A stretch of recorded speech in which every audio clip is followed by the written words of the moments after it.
בני, בני.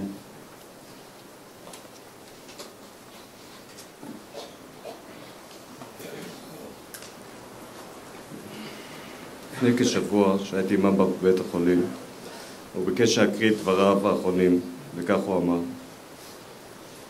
תהנו מכל שנייה מחייכם, זוהי מתנה, מתנה מדהימה.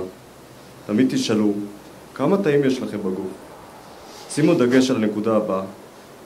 בגוף האדם יש 37 טריליון תאים. כדי להבין כמה זה טריליון, נצטרך לעשות את החישוב הבא. אם נספור בשניות עד לטריליון אחד, ייקח לנו 35,500 שנים, וזהו רק טריליון אחד. לנו ניתן במתנה לגמרי בחינם 37 טריליון תאים חיים, מתפקדים ובריאים בכל שנייה מהחיים.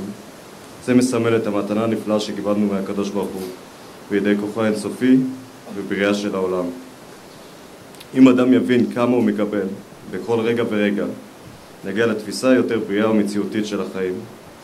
בתובנה זו יש את הפוטנציאל לתמוך באדם או לתת לו תחושת תמיכה, אהבה ושיש מי שדואג לו.